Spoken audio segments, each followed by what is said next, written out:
Hello, and welcome back to another episode of Conscious Dating Online with Francis Mahan. It is January 18th, and I'm wishing everyone a very happy new year. Something different, although it looks like something totally unexpected. Today, our conversation will be about the reason why people leave in a marriage. Why do they simply say goodbye and leave as if nothing ever happened? Have you ever sat somewhere in a public place and listened to conversation of women about the behavior of their husband, what is happening, what's going on?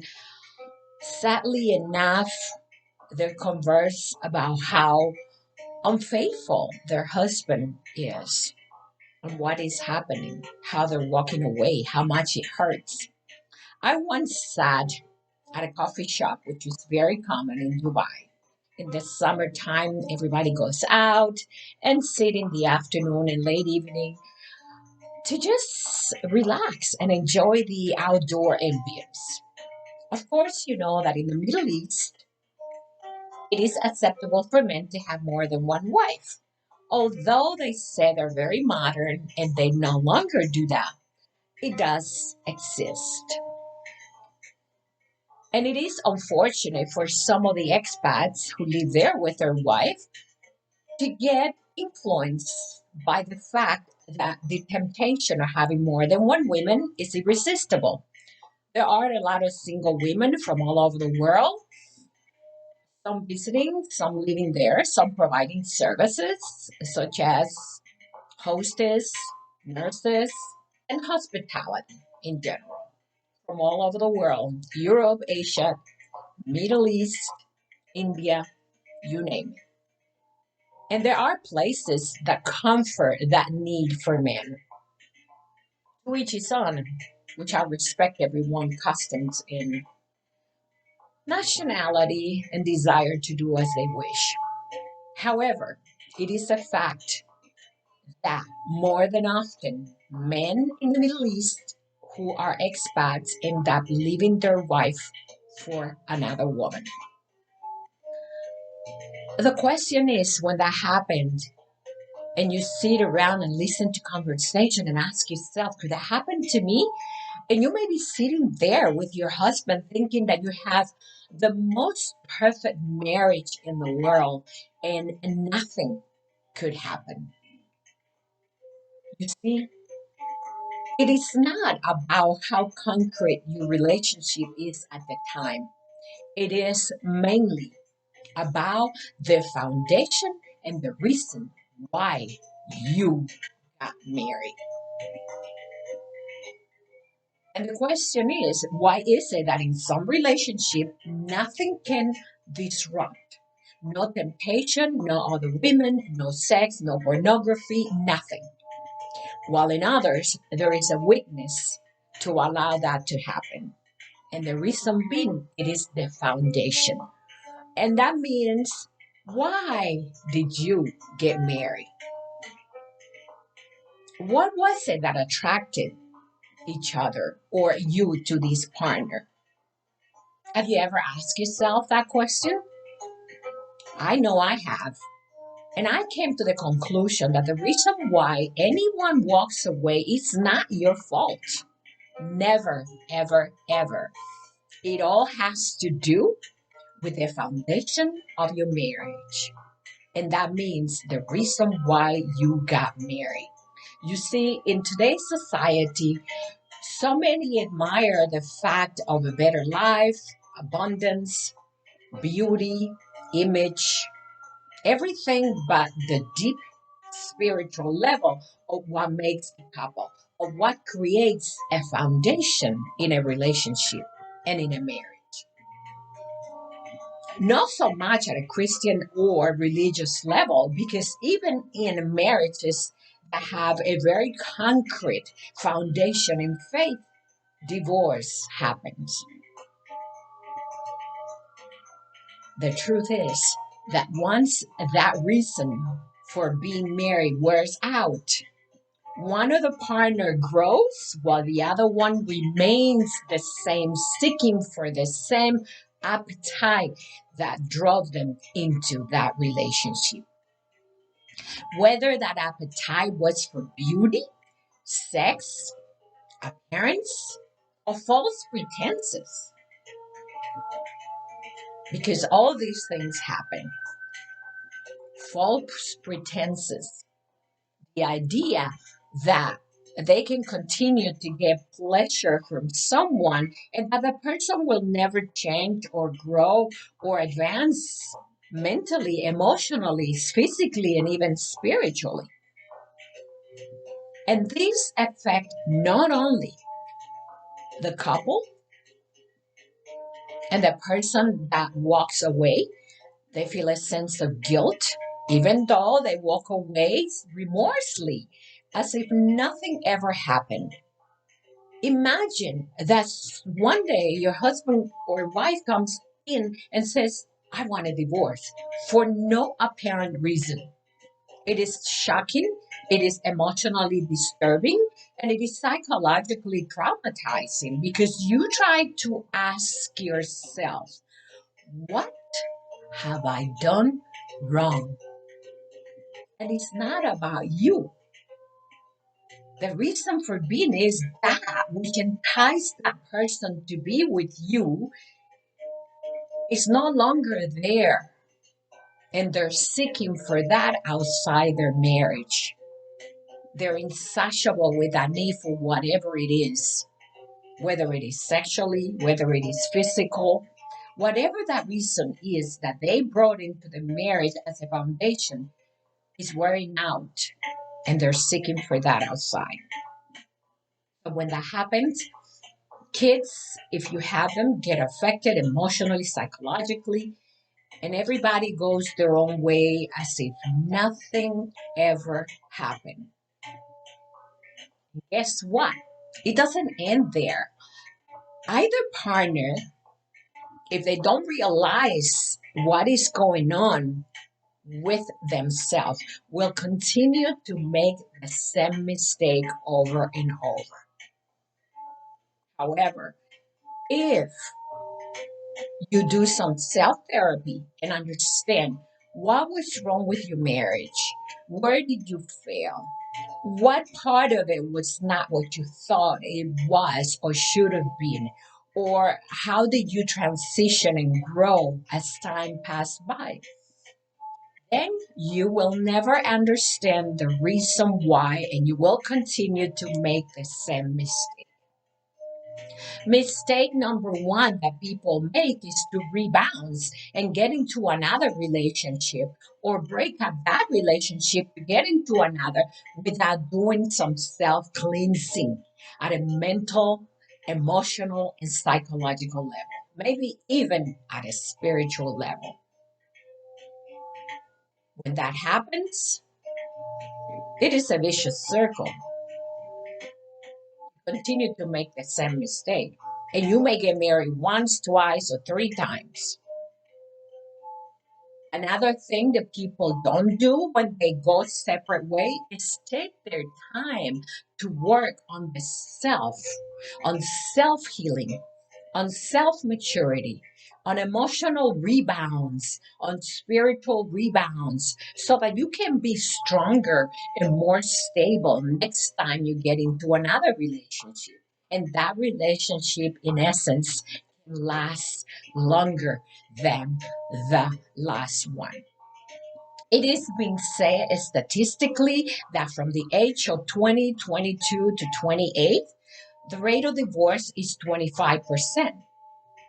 From 35, 39 to 40, the rate of divorce is 30 to 50%. And for people who are married for the third time between the ages of 50 and 60, they say that it is approximately 75% rate that it will survive. Nonetheless, I disagree because I believe that as we mature, we begin to understand ourselves better, to be more confident, to determine what is it that we want, and we're looking for, and to get to know oneself. I know that during the past 5 years, I have learned more about myself than I did when I got married the last time. And now I understand my wrong, my right, and the reason why I should not blame somebody else for the divorce. It is neither person's fault. It is what we bring into the marriage that matters. This is very important because I'm sure there are a lot of people through all this COVID going through divorces and figuring out they no longer want to be with their partner. And the reason being it is not that you do not love your partner, but it is the fact that as the foundation of your marriage was ambivalent, like a balance, neither in place ever, always out of balance. Finally, when you test it to the ultimate limit, it fell, and it's nobody's fault. It is the choices that we make when we make them. That's why it is essential to take your time to mature, to analyze yourself, to ask questions, to figure it out and understand why are you in a relationship, and find out what is it that your partner wants so that both of you can be completely at the same level of understanding as to what is it that you want to conquer by being together. Is it because of love, lust, emotional attraction, sexual attraction? Try to figure it out why. And you will know precisely how long your relationship will last, or how not to make the decision to get married until you are completely certain of the foundation of your relationship. When this happens, people ask themselves oftentimes, why me? What happened? And you feel like you're emotionally broken. Actually, it is a blessing that at some given point, you can learn how to rebuild yourself and how to restructure that which is broken in the process of your marriage, so that in essence you can be a more complete human being and you can bring something to the table next time you decide to engage into a relationship. You will know when a person is not authentic. You will know when a person is not bringing something to the table that is worth utilizing your time. You will know when a person is being vague about their feelings, their emotions, and their intentions into a relationship. Because your ability to distinguish between what was before and how you understand yourself now will give you all the intuition necessary for you to use in order to distinguish whether your relationship is worthy of creating or walking away from. I've oftentimes hear in a lot of red table conversations about the fact that it's not easy having a relationship and one has to work at it. I believe that it's worth working in a relationship if your foundation is strong and you have difficulties. No relationship is perfect. However, if from the very beginning of your relationship you have gotten hints that things are not right, that you are having controversy, that you are having problems, that you cannot resolve these problems with time, you're better off walking away and allowing yourself and that person to rebuild themselves before you get involved, because the consequences will be more detrimental than loving. You cannot struggle in a relationship, because if you do, you are not ready, and neither is the person. There is something in the relationship that needs mending, that need healing, that need to be resolved before you engage fully into it. Sometimes what we think is the end of the world, as we feel when somebody does that to us, is actually the beginning of a new journey in our life, the beginning of learning about who we are as a human being. That the fact that someone walks away from you in a relationship doesn't mean that you're not good, that your relationship wasn't worth it. Think of it as a journey that you took, and it was the end of that journey. And you now need to begin a journey that will have a better ending, whose destination will be healthier, loving, and more worthy of being.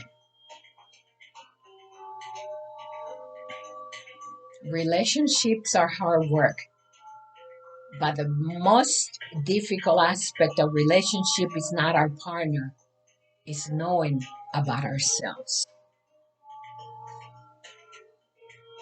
Thank you for listening to this section about why is it that they leave and why we feel so guilty, or the other person may feel guilty, and how that may have an effect emotionally on our emotional, physical, and psychological well-being, as well as spiritual. But in the end, it is rewarding because we get to know who we really are and how to rebuild a better foundation for the next relationship.